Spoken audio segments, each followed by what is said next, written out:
very much for coming to our talk, which we have titled Don't Burn Out, Effectively Using Existing Platforms for In-Gallery Experiences. So over the next 40 minutes or so, we will discuss a project we've been working on at the Adler Planetarium in Chicago, Illinois, called Mapping Historic Skies. And many of us in the museum world have experience putting projects together with, shall we say, limited resources. This has been a frequent topic over the past few days, and I believe will continue into this afternoon and tomorrow's sessions. And so we really hope that by sharing this experience, we can show how it's possible to create high-impact projects on a low budget through departmental collaboration, use of open source tech, and general willingness to adapt our goals. Go ahead. Though many people have worked with us on the project, this is our core team. My name is Sam Blican. I'm a postdoctoral fellow and the digital humanities lead for Zooniverse.org. Jessica is our Adler Digital Collections Access Manager. Michael is the Adler's Guest Experience Project Manager, and Becky Rother, who isn't with us here today but helped put this presentation together, is the lead designer for Zooniverse, which I will discuss momentarily. All right, so we're going to jump in. So in 2014, the Adler's collection team proposed an early version of a digital project to NEH for funding. It was called Digital Historic Skies, and the goal was to create an interactive mobile app that would teach the general public about art, history, and science and cultures throughout the world through the comparison of historic celestial maps and images of the current night sky. The ultimate goal was to create an app for smartphones that would use GPS to pull associated images from the Adler Celestial Cartography collection, which would allow users to look at any region of the sky and easily access the relevant historical and cultural constellation depictions. So it was imagined that you would hold up your phone, you would see Orion, and then you could swipe through and see how it had been depicted in Chinese culture, Islamic culture, or Western cultures throughout time, which seemed really cool until they realized they didn't know how to do that. So Digital Historic Skies proposal did receive funding from NEH for this prototype. Research was done and it resulted in a white paper, but as you can guess, we do not have that application. It offered suggestions for continued development towards that project goal and set in motion a lot of the actions that ultimately form this current effort that I was tasked with. Simultaneous to that project, we were also received funding from NEH for something called the Celestial Cartography Digitization Project, which was a multi-year digitization project that actually was going to create the assets for the application. So running those simultaneously also probably was not our best idea. The collections team members at the Adler were able to digitize the institution's collection that had about 4,000 historical constellation depictions. And I think we had about 600 years of coverage throughout that time and about 15 different cultures. When I joined the Adler, we had 6 months left on the grant term and about 1,000 objects left to do. So the burnout was already happening. The initial concept was to use these images to show how constellations we know today in a very Western aspect have been depicted over time and have changed throughout cultures. And the biggest challenge, though, is just the sheer size of our data set. With only one curator and myself as the only digital person at the Adler, the undertaking of this size would have probably spanned us years to make that application. So this actually then stalled due to the need for restructuring in order to make the goals achievable for such a small team. For example, the original proposal did not foresee the amount of time needed to comb through the actual celestial cartography collection. We didn't even know what objects had constellation depictions in them, so we were doing that while we were digitizing them. And not only did each image need to be cataloged, but each individual constellation within the images needed to be identified, cropped out, and then the original digital image needed to be associated with that one and formatted for the app. Though this is still the hope, we still want this app one day because we think it would be really cool. We've kind of had to reimagine that and scale back what we can accomplish in-house on a $0 budget. So our focus is now on a smaller scale achievable goal, which can then be used to support a longer term project that could possibly one day evolve into the original goals of Digital Historic Skies. But our new project is called Mapping Historic Skies, and that's what we're here to talk about. the end goal is no longer this app, but a database that would house all of these constellation images. It would associate each of the names of the constellations, so you could have somebody browse across our collection and see how these things have changed and how everyone has always looked up and seen something in the stars. The images housed in the database are being created with the help of the Zooniverse platform, so I don't have to go through 4,000 images and crop out where there are about 80 constellations and about 4,000 images, so we would have quite a few for me to have to crop through. So the interactive workflows on Zooniverse break this down into something that people who don't have a lot of astronomy knowledge can actually still participate in. The intended audience for this interactive is visitors to the Adler's new Chicago Night Sky exhibit, which opens in 2 weeks, as well as online participants from all over the world that utilize the Zooniverse platform. And although these two groups of volunteers have different options of tasks that they can participate in, over time the resulting identification will be added to a database of constellations and mean that online volunteers as well as our on-site visitors are actually contributing to real research and are really co-creators towards this repository of public knowledge. And so the creation of the database is now kind of the next project phase after what we're going to talk about.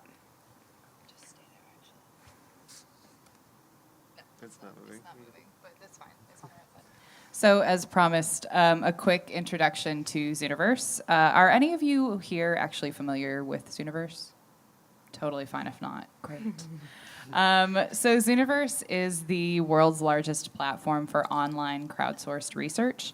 And it was founded in 2007 with a single project, Galaxy Zoo, which invited members of the public to help classify a data set of 1 million galaxy images based on visual characteristics.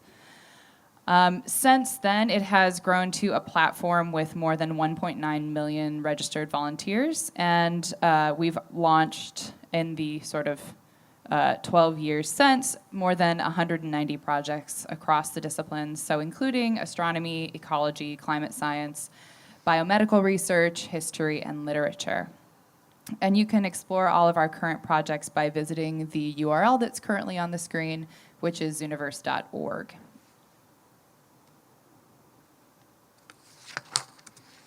Oh, sorry. There we go. So the way that Zooniverse works is through... You went back. It went back. Oh, now we lost it. It's there's a very ghost. confused. I think it's because your paper is hitting the mouse section. It's, I don't know where it is now. here. Seriously? It's just gone. Sorry, guys. It's at the top left. Oh, no, it's gone. Are you freaking kidding me right here? The entire internet just crashed. Cool. Jessica's We're going to gonna get our work on slides getting back, that back. and I'm going to tell you a bit more about how Zooniverse works because you don't actually need the image on the slide for me to convey this information. So the way that Zooniverse works is through what we call people-powered research, and that is basically a scenario in which volunteers come to the website and choose a project and then perform a task or series of tasks on a data set with a specific research goal.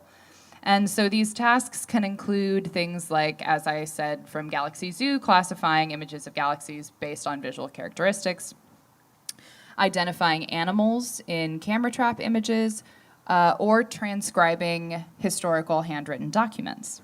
And almost 500 million, that's billion with a B, classifications have been made in the decade that Zooniverse as a platform has been in existence.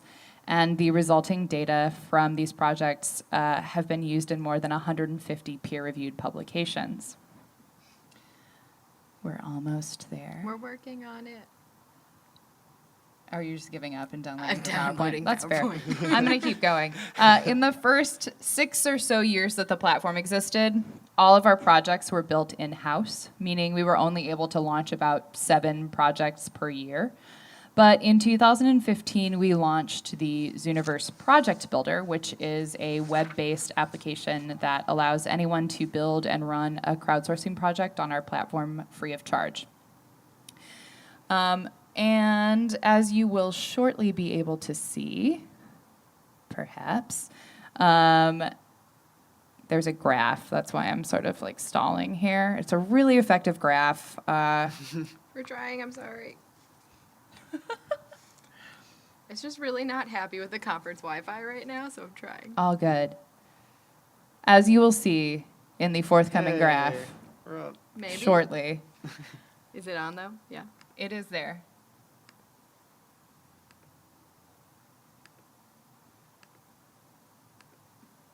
There we go. There's my incredibly effective graph. As you can see here, the availability of this tool has affected the rate of the project launches on the platform quite significantly. So it is a graph of project launches over the years. There is a very steep incline just after 2015, which is when the project builder was launched. And for the past 2.5 years, we've been averaging one new project launch per week. And this is what the basic project builder interface looks like. It is a plug and play app, so you don't have to set anything up. You just go to the website, and once you have a Zooniverse account, which all you need is an email address, you don't have to give any more information than that, you are set to start building a project. It doesn't require any experience with web development or coding. You just need a computer with internet access, a data set, and a research question. And I think the current record for our team members for building a complete project is something like 5 minutes. So. All right, forgot about that one.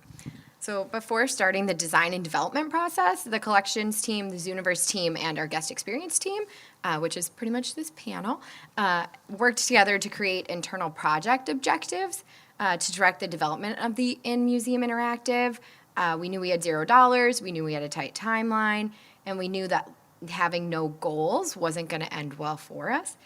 When the original Digital Historic Skies project was created in 2014, very little thought was given to project objectives. It was all about the end product.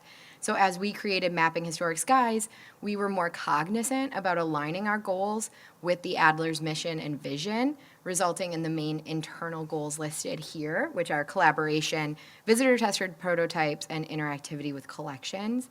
We're focusing less on a single end product this time and instead on the experience for our guests. So based on that information, we had to ask ourselves how we build a project in line with these specific departmental objectives while also being aware of and working towards the specific project objectives, including the creation of this database and the ways in which researchers might be able to use those resulting images to explore, to create, etc. And the answer on the Zooniverse platform is by breaking down certain of these objectives into specific workflows. So on the platform, you can create as many workflows as you like within a single project based on those goals. So you can have concurrent paths with different tasks on a single project. And that was important for us as well internally, because it makes it a little easier to manage when it's a team of one person uploading all of these images into a database. So as we started this project, it became clear where the previous iteration failed. Many examples in the Adler collection feature multiple constellations on them. So if you're trying to upload this into an app to necessarily see Sagittarius, there are also 4 other constellations in there. So how does somebody see how that one constellation changed? So it makes it difficult for a team of one staff member to show each of these individual constellations. But if you can see here, there's Sagittarius, there's the Southern Crown, the microscope, and the telescope. If we place these online and ask people to identify what constellation they're looking at, they are technically going to be right if they provide 4 different answers, but wrong in every single sense because there are 4 constellations here. So when we were looking at workflows on Zooniverse, we realized we couldn't go straight to crowdsourcing, asking people what they're looking at, because there's more things here than one thing. So we decided to first implement different workflows, as Sam mentioned, and the first one is cropping these out. But before we came to that decision, we originally came up with the idea to make a very easy entry-level workflow that was going to be sorting images. We thought this would save me time because we had done research previously for Zooniverse that people are really only willing to crop out between 4 and 5 separate boxes before it gets very overwhelming. And some of our images range from 2 to 37 constellations in a single one. So not only are maps of 37 constellations extremely small constellations to the point you cannot physically draw the boxes, but people weren't going to be willing to do that. So I was going to have to crop those into smaller sets. The problem was that I don't necessarily have the time to crop all of those into smaller sets. We thought this would be an easy one because all we were asking people to do was to say, is there more than 4 constellations in this image? If they said yes, it would prompt me to crop that image down. If they said no, it would go straight to the segmentation workflow. In the end, we tested it on the floor during open hours and during some events, and we realized it was not a very impactful way to connect with our collections. People didn't know what they were looking at, and they ran out of steam very quickly with just saying yes or no. And ultimately, it was pretty unnecessary because in order to get these on the Zooniverse platform to present like this, I had to resize all of them anyways. So I was already going into them, and I can tell if there are more than 4 or 5. So it was kind of unnecessary and just giving our guests menial work that didn't actually give them any impact to the collection. So we actually ended up scrapping this workflow and moving straight into the segmentation workflow with just me cropping them out as we went into smaller groups of 4 or 5. So in this workflow, participants are just invited to draw boxes around individual constellations. And as is the case with the yes-no workflow, the boxes are aggregated later to let us know coordinate data of where these constellation depictions are being marked out by our guests. The shape is always a box, though. We can't do like a lasso tool.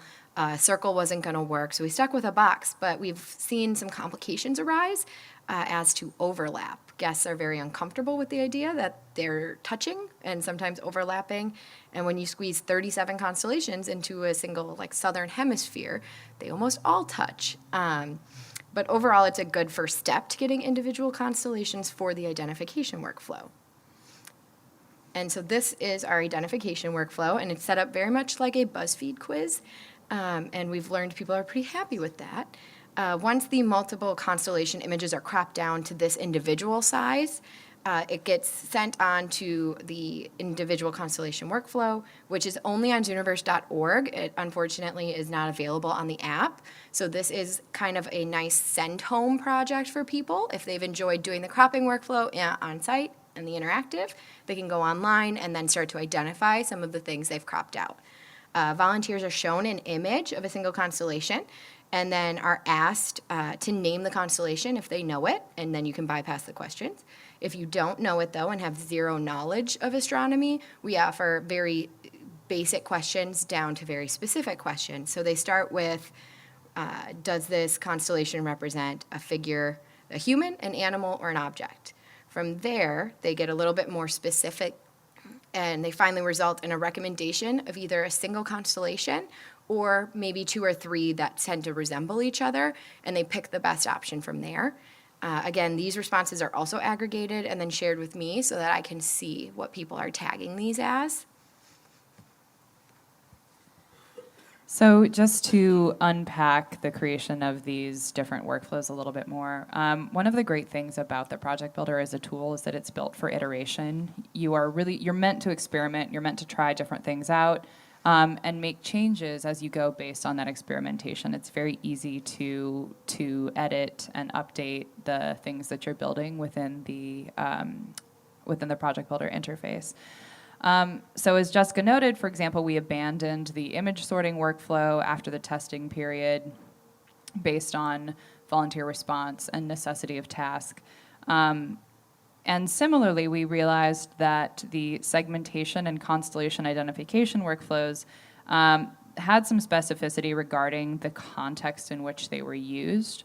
So this idea of having an experience in an exhibit versus at home on your personal computer. So more specifically, the Project Builder tools that we needed to set up the decision tree workflow that Jessica just described in the image identification weren't available on the Zooniverse app. And the Zooniverse app was the basis for the in-exhibit workflow. It's a touchscreen on an iPad. And basically what we did was we took the existing Zooniverse mobile app and made some very, very minor changes in order to create what we are now referring to as museum mode. So therefore, based on the sort of multiple experiences we had with testing and also running into walls in terms of app development and just availability of tools, we made the decision to keep the identification workflow as an online-only option rather than have it be part of that exhibit. So the distinction between the desktop version of the project and this museum mode also brought some new issues to light, particularly in regard to resources that are available for volunteers through the Project Builder's desktop interface. So the desktop version for all projects, it includes message boards, for example, where volunteers can communicate with one another as well as members of the research team if they have questions about the project that they're participating in. We also want to acknowledge that when you're working on a project at home, you do have available in-browser search capacity that you wouldn't necessarily have when you're on an interactive in an exhibit. And so museum mode has resources like a tutorial and a field guide, but no capability for online search or the opportunity to communicate with other volunteers as one would be able to do on a message board. So we really had to think about how to help ensure that our volunteers would be confident in the tasks that they were completing. And one way we did this is through exhibit signage, which Michael will talk more about momentarily.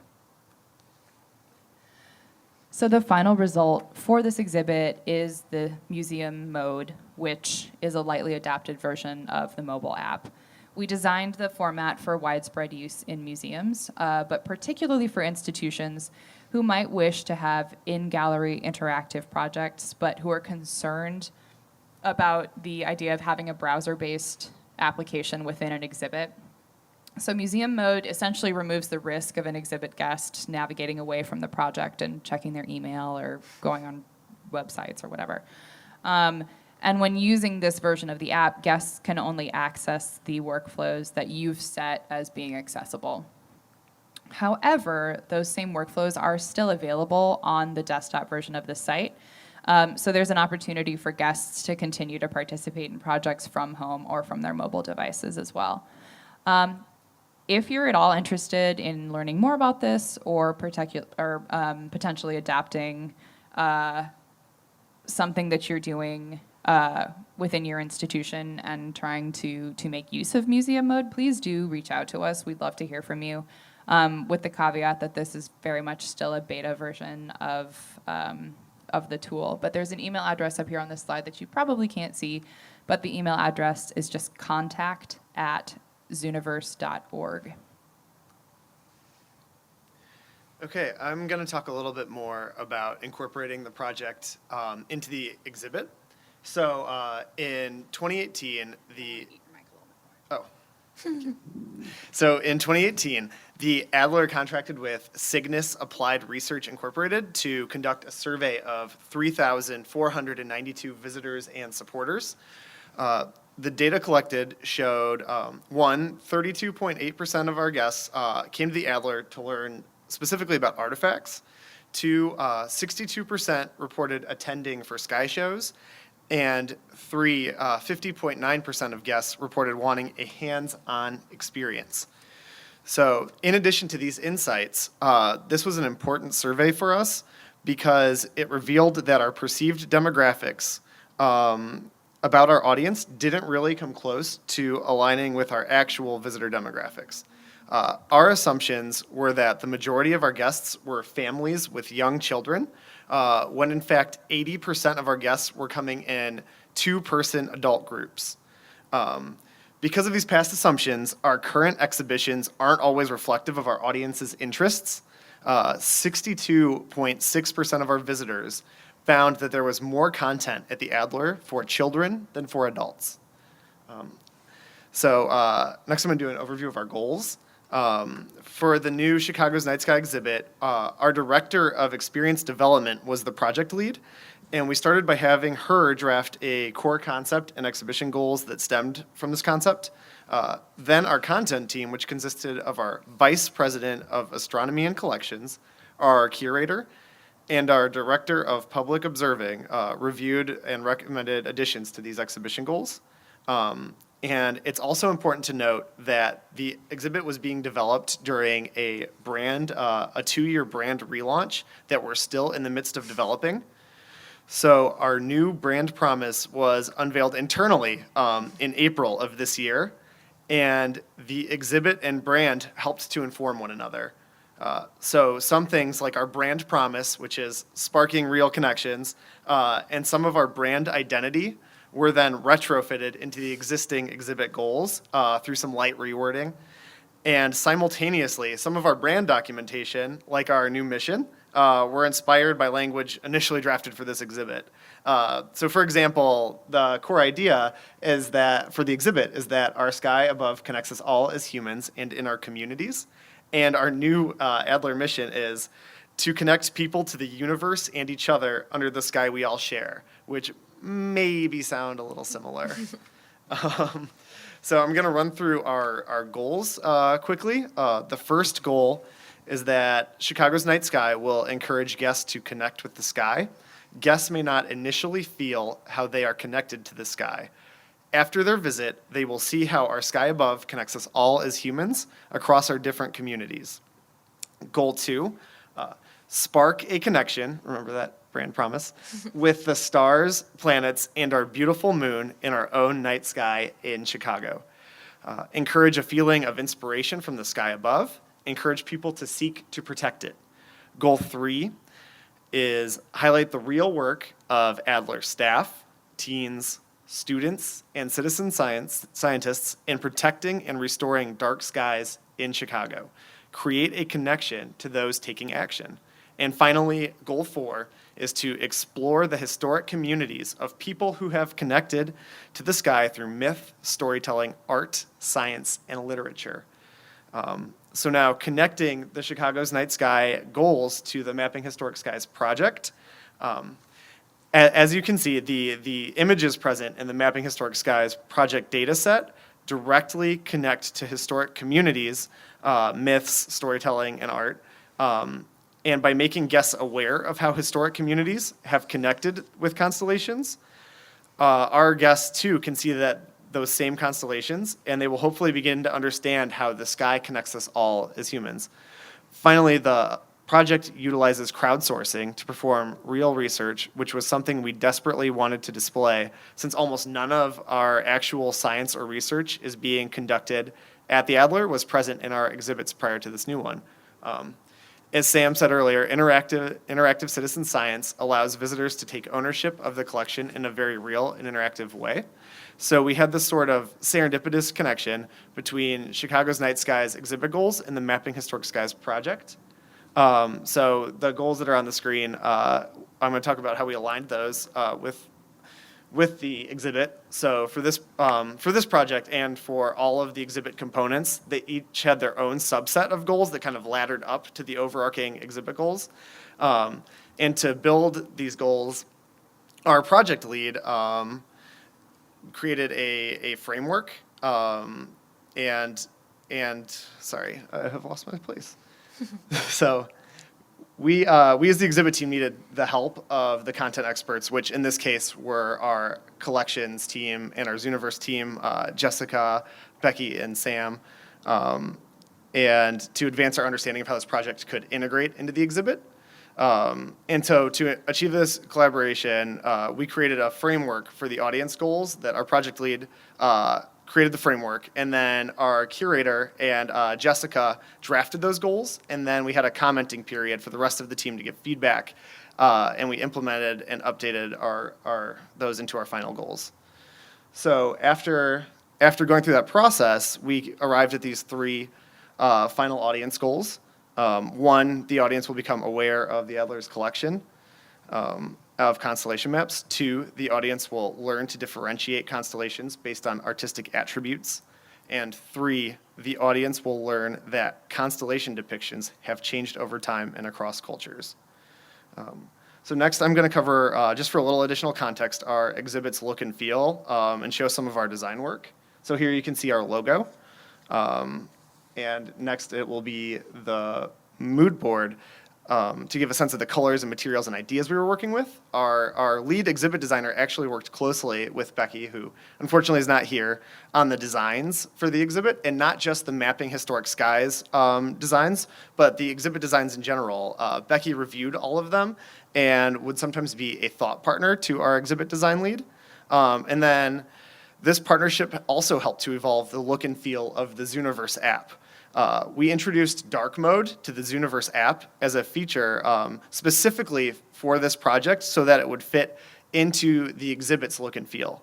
And the next slide has some evolving sketches. So the top two and the one on the left are the same wall kind of at different angles to show how our ideas kind of iterated. And the fundamental interactives there in the space are consistent. Their execution just changes from picture to picture.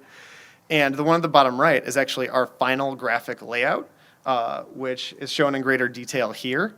So you can see kind of here where the iPads will live on the wall. User testing, workflow prototyping, and evaluation helped to inform the content on the walls here, which we will dive into in a little bit. Jessica, will you hit it one more time? So this is a zoom in of that last image, just so you can hopefully read a little bit of the text. And I'm going to hand it off to Jessica here to discuss our evaluation process for how some of this text was drafted. Yeah, so as Michael has mentioned, we had to fit this Zooniverse app into the exhibition. And as Sam mentioned, we were using Zooniverse out of the box. We did not pay for customizations for any of these things like a, glossary of all the terms of all the constellations, and you can look through them all, and it's super easy. We have a field guide that kind of does that, but you got to click in, you got to know what you're kind of looking for. This wasn't an interactive that, had a bunch of pretty graphics and fit our design perfectly. It's out of the box, and we realized very quickly testing on the floor that guests needed a lot more context, whether they didn't know what a constellation was, and there was a lot of that, or they had just maybe forgotten and needed a gentle nudge. There was a perceived barrier to doing the project because they're not an astronomy expert. We learned from testing that when our guests knew why they were being asked for the help, aka there is a huge data set and only me. It was actually floated by a colleague that we put a picture of me up with the 4,000 constellation maps, and I could be crying, and then maybe people would do it. They were far more likely to help when they realized that they were actually doing something to help the Adler. The text panels were added to kind of connect that to the app. So we did bring in instructions on this is a very simple thing. You're just going to draw a box. We brought in some text about why we're doing this. What could this result in? And the fact that there's one staff member and 4,000 images, so please help us. And so this all kind of served as a reminder as well of what a constellation is and that you actually can do this. You don't have to be scared. So as Jessica mentioned earlier, the evaluation process was really important to us as part of how we iterated the design of the app and the workflow.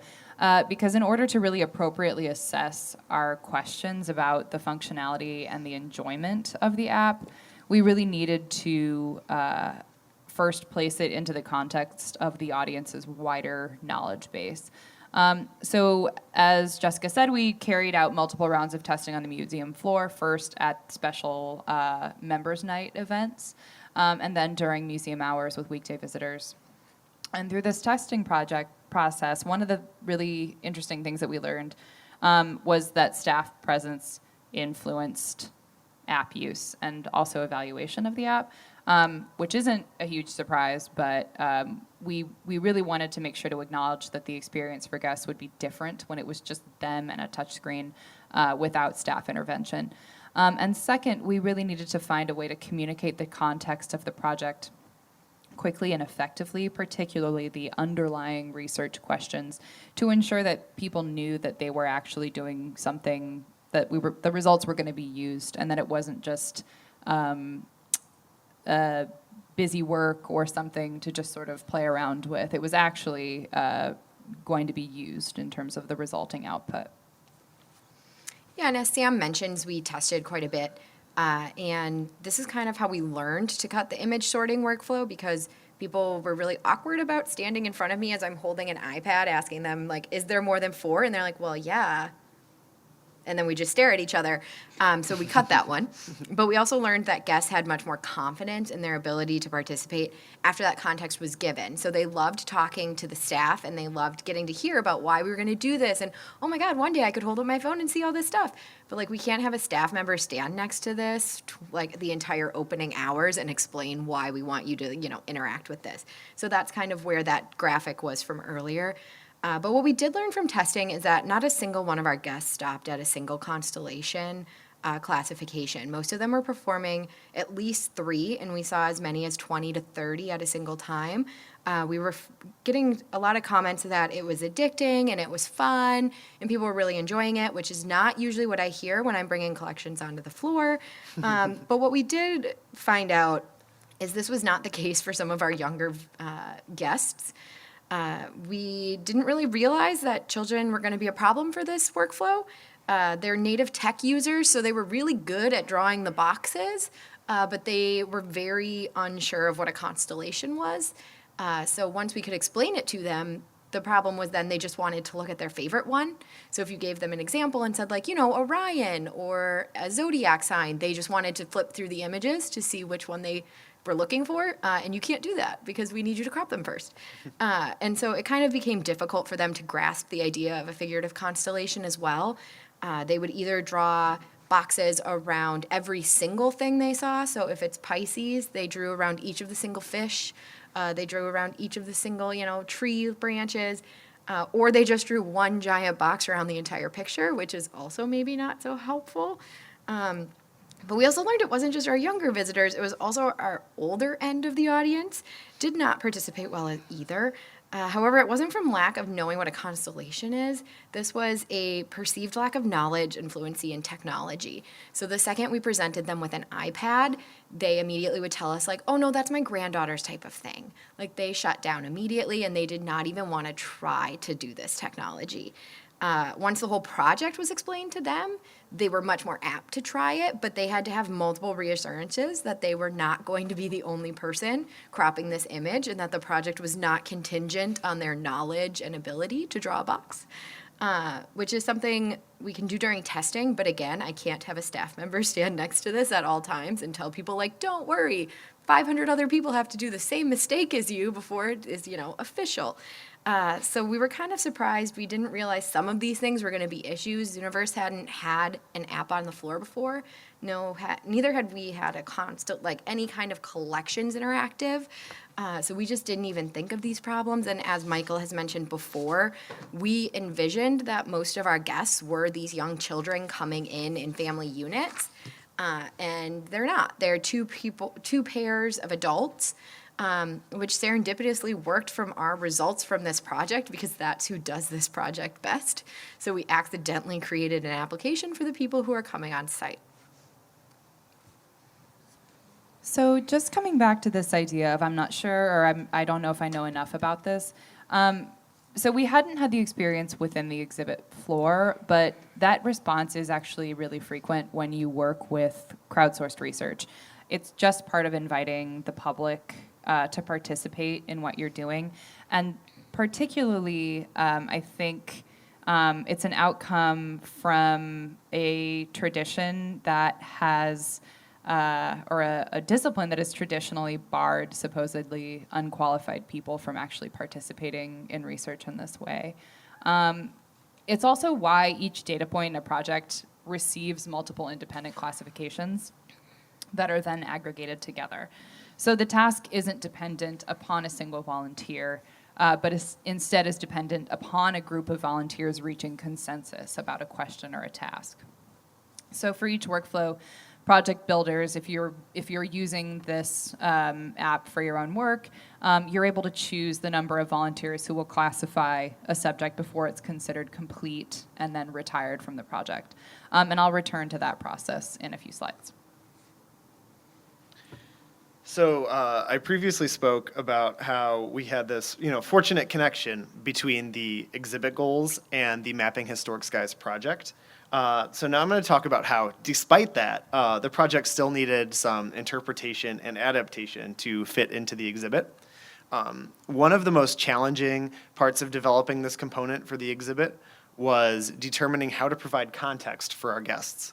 We needed to ensure that guests were aware of the concept of citizen science, aware of the Adler's collection of historic objects, and then also provide instructions for how to use the interactive, which quickly becomes a lot of copy, and also a question as to how to create a hierarchy for that information.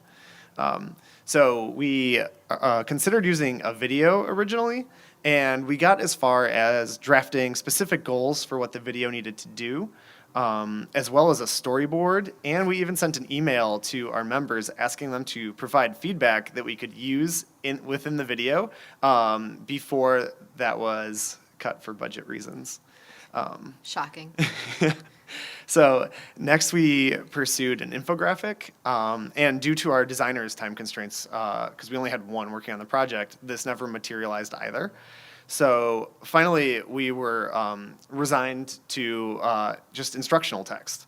But ultimately, the app is pretty intuitive for our target audience's age that we uncovered from the Cygnus Applied Research Survey, since our adult attendees are usually digifluent. Also, in the gallery, there are 2 cases of collections objects that are adjacent to the Mapping Historic Skies interactive, which gives context as to what the guest is classifying. So ultimately, through good design, both on the app and also in the space, the exhibit space that complements the interactive, we were still able to make it understandable and intuitive to engage with. The next slide is the current state of the exhibition. As it was mentioned earlier, the exhibit does not open until November 22nd. So Michael took this on Monday. Yes. So we don't know exactly how successful this venture is going to be yet. This picture on the left, there is a kiosk and a projection scrim. That was the first interactive installed in the exhibit, and that was installed on Monday. So in the wall space on the right, that is where the Mapping Historic Skies project will be installed next week. Last month, we actually had a preliminary meeting about evaluating the exhibit. And this component will, without a doubt, be one of the aspects that we evaluate. So if you're curious to follow along with our journey and hear how amazingly successful that this is going to be, please reach out to us. We're happy to chat or hand out cards or whatever afterwards and follow up. So the final topic I just want to address in the next couple of minutes to make sure we have plenty of time for questions is the resulting data from the project. We really try and accentuate and hit really hard how data are going to be used, and I think part of that is showing what we're actually going to do with it and how we're going to make sure that that's useful. So something that is a little bit different about this project from our online projects is we need to ensure that it's actually going to last a certain amount of time. We want to make sure visitors can participate in the long term rather than having this be an interactive that's only available to early visitors to the exhibit. And to that end, the goals differ from what we would expect from an online-only project in which efficient completion of a data set is a main part of how we set up projects. So for an online project, we would determine the number of classifications we need to get reliable results and then set the retirement rate to something very close to that number. Whereas for Mapping Historic Skies, we want to strike a balance between making sure we get the amount of classification data we need for accurate results. So taking into consideration little kids who just want to see the pictures or people that aren't entirely sure how things work. We want to make sure that we're getting the amount of data to get accuracy while also making sure we're not retiring things from the data pipeline too quickly so that we run out of data and people don't actually have anything to do. So we'll keep our retirement higher than what we'd set it to online to ensure long-term engagement in the exhibit.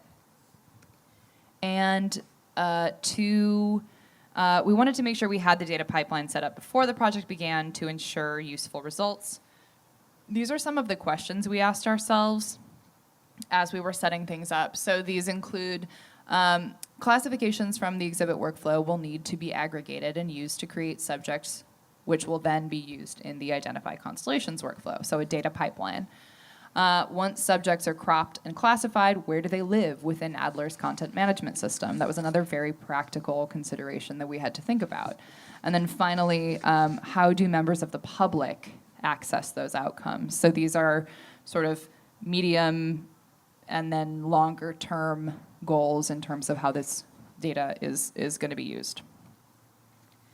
So here you can see an original image on your left, which contains 2 constellations, and then on the right is a visualization of the raw classification data. So you see these sort of blurry boxes, which represent that individual annotations aren't necessarily going to conform to exactly the same height and width. And so we use some Python code to cluster the raw markings together, which if we've used the correct numbers for classification amounts, will result in a single box drawn for each constellation in the image, allowing for some cleanup. And if you look at the next slide, you can see what some tests look like in terms of how those annotations would look when mapped over the original image. And these were created using data from beta testing that we did. So it's actual data provided by guests. And so then these coordinates will be used to crop the original images, and those cropped versions will be uploaded to the identification workflow. Just a quick note, if you go back, and these slides are going to be up on the MCN shared folder. There is a link. We do have some in-house aggregation code that works with specific tools in the project builder. So if you are interested in using the project builder, you don't necessarily have to be a data scientist. We do have some in-house scripts that you can play with that are that were created for those specific tools. So we chose Don't Burn Out as part of our title to address the ways that limited resources can and do cause a lot of stress within our field. And a lot of the process that we discussed today ended in, because we couldn't do X, we did Y, which I think is probably not unfamiliar to those of you who've worked in museums. While we certainly don't mean to imply that the methods that we described today will alleviate all stress from the process of creating this type of project, we do think that being transparent about the process will allow others to find that process slightly easier, or at least have some solidarity, and hopefully avoid the common problem of paying a lot of money for tech that can't be adapted or reused down the line. And to that end, we also wanted to show why the Zooniverse team is committed to creating this type of reusable and adaptable low-cost tech. So it looks like we've got about 10 minutes if anyone has any questions. Thank you so much for coming at this late hour of the day. We still have 10 minutes before the happy hour starts, so if anyone has questions. And I can come around with, actually, I'm going to use, do you mind Michael's. if I take that one? Because it's a little bit louder.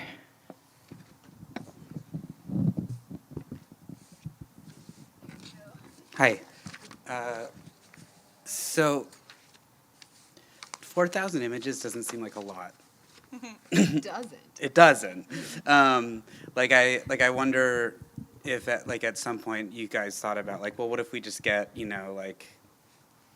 of our friends together and order some pizza and spend all night doing this or something like that. And then sort of the follow-up question to that is, do you worry that the guests may sort of decide on crops that ultimately you're it would have been better if it was a little more like this, or I could see almost in that one people were trying to avoid the horse a little bit, whereas it might be better if if you didn't try to avoid the horse and tried to make it more centered in the box. Those are my questions. Yeah, so that's definitely stuff we've thought about. One, I'm flattered you think I have 20 friends, but unfortunately we just don't have that kind of capability at the Adler. Like most museums, everybody's already doing more than they're supposed to be doing. So my department is 4 people in the collections, and it's a collections manager, a curator, and a librarian, as well as myself. And those 3 are so terrified of technology that if I asked them to learn how to do Photoshop to crop these out, they might cry. So it was just going to be me. And we did talk about the fact that if we wanted to invest about 5 years on top of everything else I do for the Adler digital tech-wise, we could probably get this done and make this an application. And that was floated for quite a while until we were looking at the exhibit and they wanted to make an interactive, but they didn't want to spend any money. And so that was part of where this project came out of, is they wanted to highlight collections in an interactive way, and they wanted to highlight Zooniverse on the floor. Because as Michael mentioned, Zooniverse was not currently represented on the floor. So even though it was a huge part of our staff and quite a big part of what the Adler does, most of our guests had no idea they were there. And even with our collections, most of the people ran through the galleries to get to sky shows, and like a telescope only attracts so much attention. And so part of this was for the exhibition goal of having an interactive experience using collections and highlighting Zooniverse. So had we not had the exhibit on the horizon, we probably wouldn't be doing this. Well, that's untrue. We would probably be doing this, but we probably wouldn't. I don't know if it would be on the floor. I think this was planned as like a Zooniverse project online. Because Sam, when she started, part of when Sam came in as the postdoc fellow, her and I set up this project as something that we needed to get done. Yeah. I also think it's really important to acknowledge that while crowdsourcing can seem like a solely opportunistic goal in terms of low cost, high impact outcomes, I do think there is something really powerful to be said for having an experience, a research experience as part of an educational process. And I do think that the idea of being able to say that, hey, there's this database here and I helped to make that, is also really important. So not only are we meeting the goals of, highlighting the really cool objects in our collections, we're allowing people's participation with those to not simply be in the context of, via a curator. It's this idea of directed discovery that I really think is important for us to be focusing on as well. From the crowdsourcing side of things, Trevor Owens at the Library of Congress and IMLS formerly has written a lot about the idea of crowdsourcing as a path to engaging with digital collections rather than a means to a specific outcome. And I think this actually fits really well in with some of the stuff he's written about that. Does anybody else have questions? Yeah, thank you guys so much for coming. This is great.